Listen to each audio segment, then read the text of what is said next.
এই মহিলাটি কখনোই নিজের মেয়েকে স্কুলের গেট পর্যন্ত নিতে আসতেন না। প্রতিবার তিনি মেয়েকে একটু হেঁটে আসতে বলতেন, তারপর দূরে গিয়ে গাড়িতে তুলতেন। সেদিন যখন মহিলা মেয়েকে নিতে এলো, তখন এক ছেলে ইচ্ছে করে মেয়েটিকে ধাক্কা দেয়। সে মেয়েটিকে গরিব ঘরের মেয়ে বলে অপমান করে, আর সহপাঠীরা হাসতে থাকে। তারা বলে, তোর মা তো গরিব, তাই তো তোর জন্য গেট পর্যন্ত আসে না, তোদের গাড়িও নেই। এই কথা শুনে মেয়েটি ভীষণ কষ্ট পায়। গাড়িতে বসে রাগে সে মাকে জিজ্ঞেস করে, মা তুমি আমাকে স্কুল গেট থেকে নিতে আসো না কেন?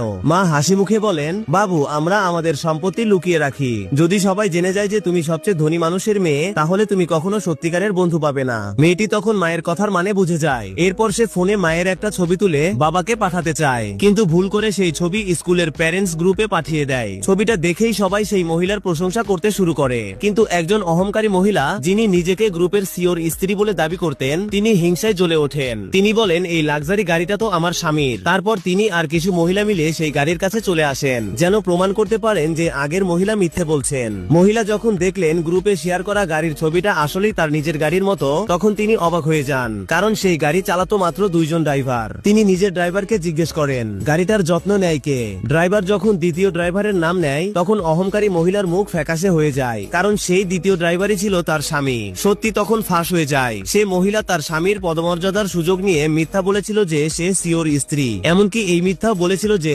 গাড়িটা তার স্বামী তাকে উপহার দিয়েছে।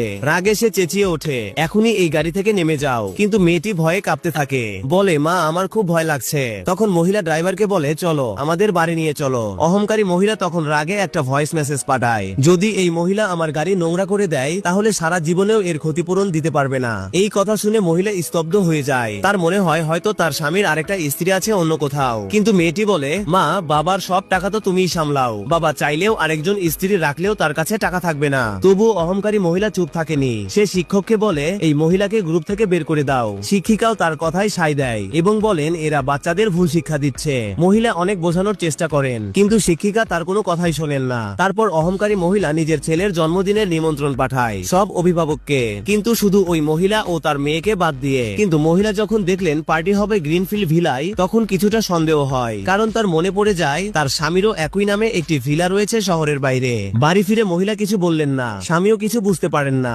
তখন মেয়েটি ঠিক যেমন মা শিখিয়ে দিয়েছিল তেমন করে বাবাকে কিছু প্রশ্ন করতে শুরু করে। সে ইঙ্গিত দেয়, আজ কেউ আমাদের লিমিটেড এডিশন গাড়িটাকে নিজের বলে দাবি করেছে। সিও তখন সব বুঝে যায়। তিনি প্রতিজ্ঞা করেন, আমি শুধু আমার স্ত্রীকেই ভালোবাসি। তারপর তিনি নিজের অ্যাসিস্ট্যান্টকে সত্যটা খুঁজে বের করতে পাঠান। মেয়েকে খুশি করার জন্য সিও পরের দিন এক আন্তর্জাতিক ট্রিপের প্ল্যান করেন। সবাই ব্যাকপ্যাক গুছিয়ে প্রস্তুত হয়ে যায়, কিন্তু খারাপ আবহাওয়ার কারণে ফ্লাইট বাতিল হয়ে যায়। তখন মহিলা সিদ্ধান্ত নেয় মেয়েকে নিয়ে গ্রিনফিল্ড ভিলায় যাবেন। ওদিকে অহংকারী মহিলা নিজের স্বামীকে, যে আসলে ড্রাইভার, জোর করে গ্রিনফিল্ড ভিলার দরজা খুলতে বাধ্য করেন, যাতে সে সেখানে নিজের ছেলের জন্মদিনের পার্টি দিতে পারে। সে গর্ব করে বলে, এই ভিলাটা আমার স্বামীর। কিন্তু পরের মুহূর্তেই সেই মহিলা ও তার মেয়ে সেখানে পৌঁছে যায়, আর সামনে যা দেখে তাতে সবাই অবাক হয়ে যায়।